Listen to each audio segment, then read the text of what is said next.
여러분, 우리는 학교 폭력이라는 단어가 너무 쉽게 쓰여지는 시대를 살고 있습니다. 한 학생을 여럿이서 폭력을 가한 것은 비겁하고 잔인한 행동입니다. 그런데 물리적 폭력만이 아니라 언어로 한 사람에게 여러 사람이 비판을 가하는 것도 비겁한 폭력이 될 수가 있습니다. 제자들은 예수님께 향유옥합을 부어드린 여인을 향해서 여럿이서 이 한 여인을 공격하였습니다. 이것은 비겁하고 전혀 그리스도인답지 않은 그런 폭력적인 모습이었던 것입니다. 이 광경을 보시던 예수님은 가만히 계시지 않으셨습니다. 오늘 본문에 어찌 이 여자를 괴롭게 하느냐, 이 여인이 좋은 일을 했다고 말씀하지 않습니까? 예수님은 향유옥합을 예수님께 부어드린 여인을 비난한 제자들을 책망하셨습니다. 여러분, 하나님께 헌신하며 충성하는 자를 비난해서는 안 됩니다. 왜 그렇게 과도하게 드러내냐고, 왜 그렇게 그런 행동을 하냐고. 여러분, 이런 자가 돼서는 안 돼요. 예. 믿음으로 충성한 자를 여러분 비판하게 되면은 오늘 본문의 제자들이 책망을 받은 것처럼 여러분들도 책망을 받게 될 것입니다. 믿음을 지키는 자를 판단하는 자는 예수님의 책망을 받게 됩니다. 우린 예수님의 책망을 두려워할 줄 알아야 됩니다. 모세를 비판한 아론과 미리암은 하나님의 엄중한 책망을 받지 않았습니까? 너희가 뭔데 내 종 모세를 비판하느냐? 다른 선지자들은 뭐 꿈으로 보고 환상으로 보지만 내 종 욕한 그렇지 않지 않느냐? 그 하나님을 대면하여 아는 자다. 그래서 책망하셨어요. 근데 미리암은 하나님이 책망으로 끝나지 않고 나병에 걸리게 하셨습니다. 민수기 12장 10절에 구름이 장막 위에서 떠나갔고 미리암은 나병에 걸려 눈과 같더라. 아론이 미리암을 본즉 나병에 걸렸는지라. 여러분, 우리는 믿음을 지키는 충성된 사람을 비판하고 판단할 것이 아니라 격려하고 칭찬해 줘야 됩니다. 본받아야 됩니다. 결코 감사하지 않는 말을 해서는 안 돼요. 여러분, 이 새벽에 감사하지 않은 모든 말들을 다 회개하시고 또 격려하고 칭찬해 주지 않는 모든 말들을 회개합시다. 그래서 여러분, 하나님을 두려워해서 우리는 믿음의 사람들을 격려하고 칭찬하고 인정하고 또 본받아야 되는 것입니다. 이 여인은 자신의 모든 것을 들을 때 사람들이 수군거리고 비난할 것을 알았을지 몰라요. 그러나 그녀는 모험하는 사랑을 하였고 구설수에 오를 수 있는 사랑을 하였고 위험한 사랑을 하였습니다. 하나님을 사랑한다는 것은 세상으로부터 칭찬과 존경도 받지만 비난과 멸시를 받는 것을 각오하는 것을 의미합니다. 여러분들이 하나님께 헌신하는 삶, 예배하는 삶을 살아갈 때 믿음 없는 가족과 주변 사람들의 비판과 판단을 공격을 받을 수가 있습니다. 여러분들이 그렇게 공격하는 자가 돼서 안 되고요. 믿음을 지키다가 차라리 공격을 받는 자가 되어야 됩니다. 그러나 그런 것에 굴복하지 마시고 믿음으로 극복하시고 여러분 헌신하시며 예배자가 되어야 되는 것입니다. 여러분들이 주님께 충성하며 섬김의 삶을 살아갈 때 반드시 주변에 믿음 없는 사람들은요, 여러분들한테 태클을 걸 수가 있어요. 여러분들의 행동을 이해하지 않습니다. 왜? 믿음 없는 사람은 자신의 믿음 없는 생각과 이런 행동과 태도가 옳다고 생각을 해요. 그러니까 납득이 안 되는 것이죠. 여러분, 믿음 없는 주변 사람들이 여러분들을 비판하고 공격한다 할지라도 믿음의 길, 충성의 길을 가십시오. 거기에 조금 더 신경 쓰거나 마음 쓰지 마세요. 믿음으로 충성하다가 사람들이 비난할까 봐 머뭇거리는 자는 주님의 제자가 될 수가 없습니다. 사람들의 눈치로 인하여 하나님께 드려지는 헌신을 제대로 못하는 자도 주님의 제자가 될 수가 없습니다. 마태복음 10장 37절에 아비나 어미를 나보다 더 사랑하는 자는 내게 합당하지 아니하고 아들이나 딸을 나보다 더 사랑하는 자도 내게 합당하지 아니하고. 예수님은 예수님보다 가족을 더 마음 쓰고 가족 때문에 주님께 나가지 못하는 사람, 가족들 눈치 보느라 제대로 헌신하지 못하는 사람, 이런 사람은 주님께 합당하지 않다 말씀하고 있습니다. 직장인들 때문에 주변 사람들이 뭐라 할까봐 제대로 예배에 헌신을 못하는 사람 역시 주님의 제자가 될 수 없다고 말씀하고 있습니다. 사랑하는 여러분, 이 세상 그 무엇보다도 주님을 더 사랑하셔야 됩니다. 누가 뭐라 한다 할지라도 그게 뭐 됐습니까, 여러분? 누가 비판한다고 해서 그게 무슨 문제가 되겠습니까? 아무 문제 되지 않습니다. 오직 주님만 바라보시고 주님만 사랑하시고, 여러분들이 주님 때문에 받는 어떤 수모와 멸시와 공격도 영광으로 받으십시오. 예수님께서 너희가 나로 인하여 핍박을 받으면은 하늘의 상이 크다 말씀하셨습니다. 오히려 기뻐하십시오. 사람들을 두려워하지 마시고 하나님을 두려워하셔야 됩니다. 예수님은 당신께서 죽으시고 부활하신다는 말씀을 여러 차례 하셨어요. 하지만 제자들은 믿지 않았고 예수님께 묻기도 두려워했습니다. 마가복음 9장 31절 이하에 이에 제자들을 가르치시며 또 인자가 사람들 손 넘겨져 죽임을 당하고 죽은 지 3일 만에 살아나리라는 것을 말씀하셨기 때문이더라. 그러나 제자들은 이 말씀을 깨닫지 못하고 묻기도 두려워하더라.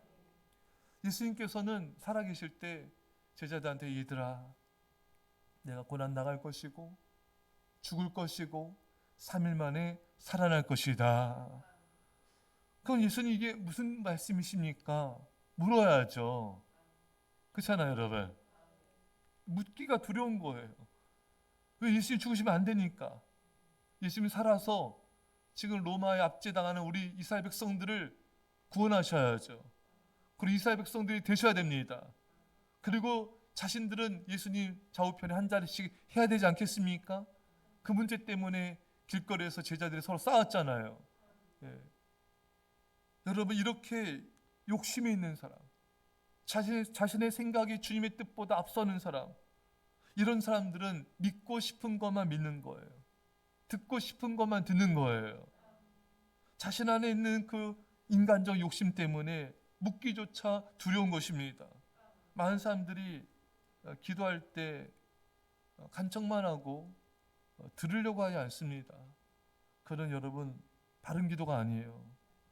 주님, 제가 어떻게 되겠습니까? 제가 이 물질과 시간을 어떻게 써야 되겠습니까? 제가 어떻게 주님 충성하며 전도하겠습니까? 제가 이 문제를 어떻게 해결하기 원하십니까? 제가 어떻게 말하면 좋겠습니까? 주님, 제가 어떤 선택을 해야 될까요? 물으셔야 됩니다. 근데 왜 묻는 게 두려운가? 내가 생각한 것처럼 주님께서 말씀하지 않으실까 봐. 내가 생각한 대로 주님께서 움직이지 않으실까 봐. 내가 뜻한 대로 주님이 말씀하지 않으실까 봐. 내 뜻대로 하고 싶기 때문에, 내 마음대로 하고 싶기 때문에 사람들은 주님께 묻는 기도를 잘하지 않습니다. 이게 얼마나 그릇된 신앙이고 자기 중심적인 신앙이며 어린아이 좀 미성숙한 신앙입니까, 여러분? 아이들은 보세요, 여러분. 때만 쓸 줄 알지 부모님 마음을 헤아리지 못할 때가 너무 많아요. 그냥 자기 마음대로 말하고 안 들어주면 막 떼쓰잖아요, 여러분. 울고불고 난리치지 않습니까? 그게 바로 교인들 안에도 많이 그런 게 있는 거예요. 묻지 않고 그냥 간청만 하는 거예요. 하나님이 안 들어주시면 서운해하고 속상해하고 시험 들고, 이게 얼마나 어린아이 같은 신앙입니까, 여러분? 그래서 안 됩니다, 여러분. 여러분, 기도는요, 하나님께 묻고 듣는 것에서 완성하는 거예요. 간청했습니까? 말씀을 들으셔야 돼요. 그 말씀에 순종하는 거예요. 그게 기도의 응답인 것입니다.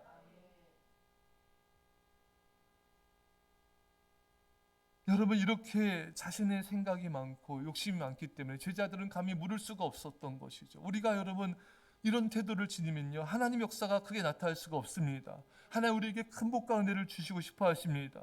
그러나 우리 안에 있는 내 생각, 내 인간적 욕심 때문에 하나님이 크고 놀라운 복을 주실 수가 없는 거예요. 여러분, 제자들이 이 정도나 우리는 어떡할까요? 말할 것도 없습니다. 여러분, 신앙은 그래서는 안 돼요. 근데 반면에 마리아는 순수하였습니다. 여러분, 참 오늘 이 설교의 핵심이에요, 여러분. 마리아는 순수한 신앙으로 예수님의 말씀을 그대로 받은 거예요. 그대로 믿은 것입니다. 예수님께서 죽으신다 하셨어요. 그걸 믿었어요, 여러분. 그래서 예수님의 죽으심을 준비한 것입니다. 제자들처럼 자기 인간적인 생각과 욕심 때문에 예수님 안 돼요, 예수님 죽으시면 안 됩니다, 이렇게 말리지 않았던 거예요. 그냥 주님의 뜻을 그대로 받아들인 것입니다. 그리고 예수님의 장례를 준비한 것입니다. 그래서 하나님의 놀라운 영광과 복을 받지 않습니까? 여러분, 사람이요 순수해야 돼요. 순수한 사람은요 예수님 믿어도 순수하게 믿어요. 하지만 성품이 모나고 성품이 이렇게 거짓된 사람은요 예수님 믿어도 그렇게 믿어요. 세상적인 사람은 예수님 믿어도 세상적으로 믿습니다. 인간적으로 믿는 거예요. 예전에 살던 습관 그대로 예수 믿는 거예요. 그러니까 믿음이 잘 안 자라는 거예요. 믿음이 순수하지가 않은 거예요. 세상을 더 사랑하는 거예요.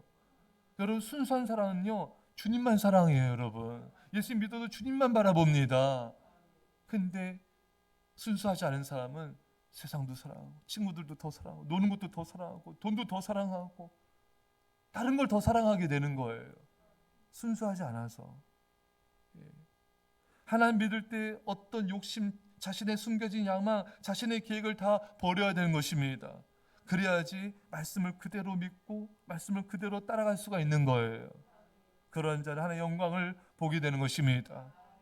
그러나 마음과 생각이 복잡한 사람, 하나님의 축복과 영광을 제대로 받을 수가 없어요.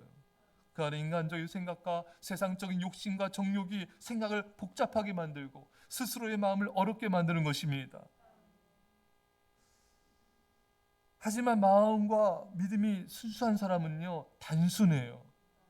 이 단순한 것은 지혜가 없는 단순함이 아니에요. 하나님 말씀 앞에 단순해집니다. 말씀을 단순하게 믿어요. 순수하게 믿습니다.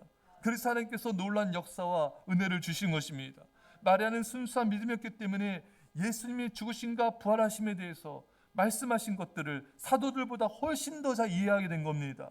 그리고 훨씬 더 잘 믿게 되었고 헌신하게 된 것입니다. 그래서 그녀가 받은 보상이 있죠. 먼저는 예수님이 부활하셨을 때 부활의 첫 증인이 되는 영광을 누리게 된 것입니다. 이 얼마나 큰 축복입니까, 여러분? 믿음과 헌신과 충성에는 반드시 보상이 따릅니다. 근데 놀라운 건요, 정말 주님을 사랑 헌신하는 사람은 어떤 대가를 바라고 헌신하며 충성하지 않는다는 것입니다. 자신이 그렇게 헌신하고 충성한 것도 인식도 못해요. 오히려 송구스러 한다 했잖아요. 여러분, 사랑하는 사람일수록 여러분 더 충성하지 못한 것을 송구스러워해요. 근데 사랑하지 않는 사람은 원망불평이 많아요. 감사하지 않는 말들이 많아요. 참 신기하죠, 여러분? 정말 주님께 헌신하고 충성한 사람은요 말이 없어요. 말이 없어요. 말씀을 들어도 말이 없어. 감사합니다. 근데 그렇지 않은 사람은요, 믿음이 없고 세상을 사는 사람은 말씀을 들을 때 말이 많아요. 훈련 받을 때도 말이 많아요. 충성할 때도 말이 많아요. 그래서 이 사람이 있는 곳은 말이 많아요. 근데 충성하며 믿음 지키는 사람은요 말이 없어요. 감사할 말밖에 없어요. 감사합니다. 황송합니다. 고맙습니다. 과분한 은혜입니다. 이 말밖에 안 하는 거예요. 그런 자가 되셔야 됩니다. 말이 많은 사람 축복을 잃게 돼요. 하나님 기뻐하지 않습니다. 사랑하는 성도 여러분, 이 마리아는요 말이 없어요. 할렐루야. 제자들은 말이 많아. 아직 믿음이 미성숙하기 때문에 말이 많습니다, 여러분. 그러면 안 돼요, 여러분. 우리는 말 없이 충성해야 됩니다. 그 자기가 충성한 것을 인식도 못 하셔야 돼요. 마태복음 25장 44절에 그들도 대답하여 이르되 주여 우리가 어느 때 주께서 줄이신 것이나 목마르신 것이나 나그네 되신 것이나 헐벗은 것이나 병드신 것이나 옥에 갇히신 것을 보고 공양하지 아니하더이까. 이렇게 하나님 앞에 심판대 앞에서 의인들은 자신이 뭘 충성했는지 뭘 했는지 인식조차 못하는 거예요. 그저 사랑만 하는 거예요. 보상을 기대한 것은 더더욱 아닌 것입니다. 그래서 하나님께서 이런 자에게 놀라운 은혜와 복으로 갚아주신 것입니다. 이것이 바로 순수한 사랑의 힘입니다. 순수한 믿음을 가진 사람들이 받는 복인 것입니다. 사랑하는 성도 여러분, 오늘 마리아는 하나님께 예수님께 칭찬을 받습니다. 순수하지 않은 이 제자들, 자신의 생각과 판단을 가지고 믿음의 사람을 판단했던 제자들은 예수님의 책망을 받게 되었습니다. 절대 여러분 하나님의 종을 또 믿음의 헌신자들을 충성자들을 판단한 말을 하지 마십시오. 판단한 마음도 갖지 마십시오. 하나님을 두려워하십시오. 그리고 여러분들도 그런 자를 본받아 순수한 믿음을 가지세요. 순수하게 충성하십시오. 아무 보상과 대가를 바라지 말고 그저 내가 충성할 수 있음에 감사하십시오. 감사의 말 외에는 아무 말도 하지 마세요. 그게 십자가의 사랑받아 우리가 해야 될 태도인 것입니다. 마리아는 순수한 믿음의 소유자였습니다. 마음이 순수했습니다. 이 신앙이 힘이 있는 것입니다. 여러분과 저도 순수한 신앙의 힘으로 사람들을 변화시키시고 하나님의 기쁘시게 한 자 되시기를 간절히 축원합니다. 기도하겠습니다. 주여 감사합니다. 오늘 말씀을 통해 깨닫고 회개하심을 감사합니다. 주님, 제자들 같이 사람들을 판단했던 마음과 생각과 말들을 용서하여 주십시오. 아버지, 판단하지 않게 하여 주시고 감사하게 하여 주시고 본받게 하여 주시고 회개하게 하여 주시고 침묵하게 하여 주시고 아버지 헌신케 하여 주시옵소서. 우리 생각이 복잡한 것은 세상을 사랑하기 때문에 말씀했습니다. 주여 마리아처럼 단순하게 없어서 말씀 앞에 단순히 순종하며 헌신하게 하여 주시옵소서. 주님의 칭찬과 인정받게 하여 주시옵소서. 감사드리며 예수님의 이름으로 기도합나이다. 아멘.